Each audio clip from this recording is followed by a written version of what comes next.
Բարեողջույններս Բաքվից։ Նախ եւ առաջ կցանկանայի երախտիկս հայտնել նախագահ Կոշտային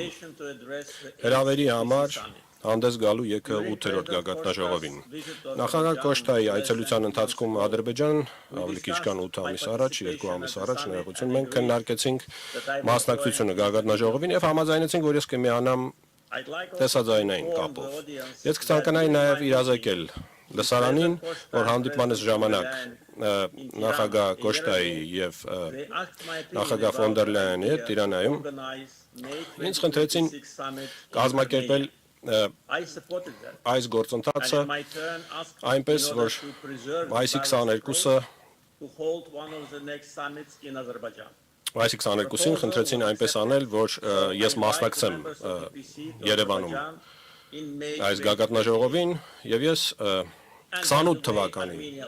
մայիսին իհարկե հրավիրեցի գագաթնաժողովի կազմակերպումը եւ անցկացումը Բաքվում։ Եվ Հայաստանը դրան նույնպես աջակցեց։ Սա հստակ ցույցում է, որ իրողությունը Հայաստանի եւ Ադրբեջանի միջև իրողություն է։ Մենք ավելի քան 9 ամիս ապրում ենք արդեն եւ սովորում ենք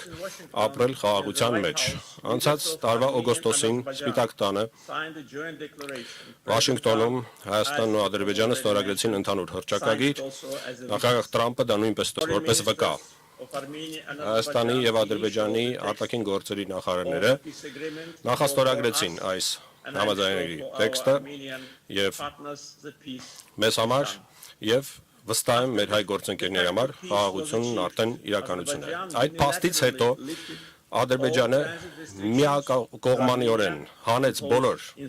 տարանցման սահմանափակումները, որոնք դրված էին դեռ 90-ականների սկզբին, այդ պայից ի վեր մի քանի հազար տոննա բեռ հասել է Հայաստան Ադրբեջանի տարածքով, Ադրբեջանը ել ավելի առաջ գնալով սկսել է մատակարարել մեր նավթամթերքը, մասնավորապես բենզինը եւ դիզելը, առաջին անգամ դեպի Հայաստան։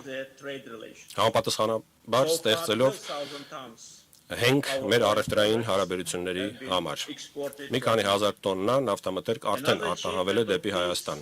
Եվս մեկ ձեռքբերում խաղաղության այս օրակարգի ներքո դա փոխկապակցվածությունն է Տրամփի ճանապարհը բարգավաճման եւ խաղաղության անցնելու է Հայաստանով դեպի Նախիջևան եւ դառնալու է Միջին-Միջանցքի մի մաս։ Եվ Հայաստանը եւ Ադրբեջանը արդեն տեսնում են խաղաղության պրակտիկ օգուտները։ Այս հնարավորությունից օգտվելով ես կցանկանայի երախտիկս հայտնել Եվրահանձնաժողովին վերջինիս դիրքորոշման համար Հայաստան-Ադրբեջան խաղաղության գործընթացի նկատմամբ։ Ցավոք սրտի ոչ բոլոր եվրոպական կառույցներն են ցուցադրել նույն մոտեցումը։ Նրանցից մեկը Եվրոպական խորհրդարանն է եւ մյուսը Եվրախորհրդի խորհրդարանական վեաժողովը։ Ադրբեջանը Եվրախորհրդի անդամ է 2001 թվականի հունվարից, իդեպ որպես ադրբեջանական պատվիրակության ղեկավար այդ ժամանակ որպես խորհրդարանական ես հանդիսանում էի ՊԱՍԵ-ի ակտիվ անդամներից մեկը։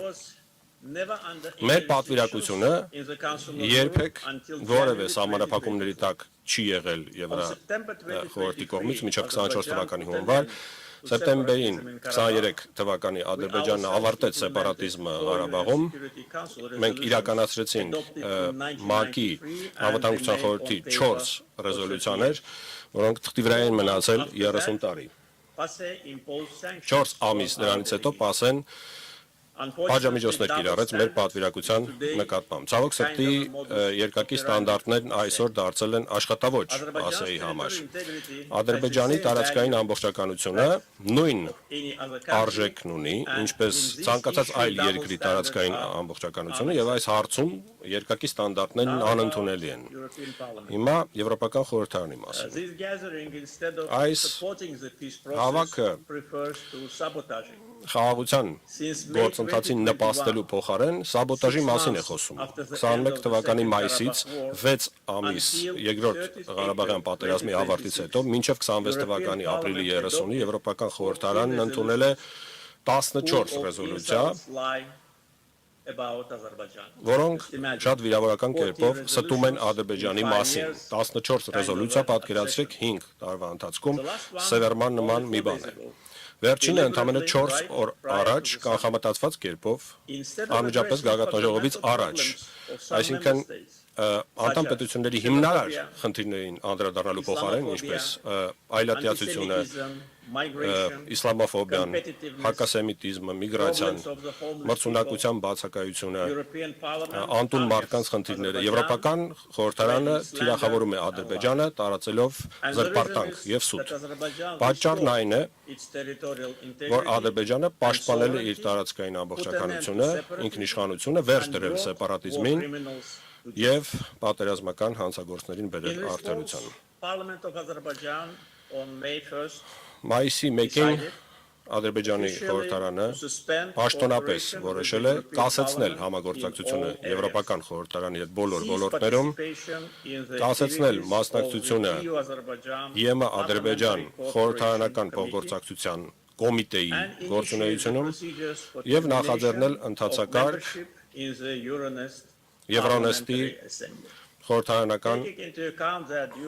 վեհաժողովին անդամակցության մասնակցության դադարեցման։ Մենք խորհրդարանական գագաթնաժողովի ընթացքում մեր դիտանկյունները եւ մտահոգող հարցերը բացահայտ կերպով արտահայտել ենք, ես պարզապես որոշել էի գործընկերներիս իրազեկել այս ուղղությամբ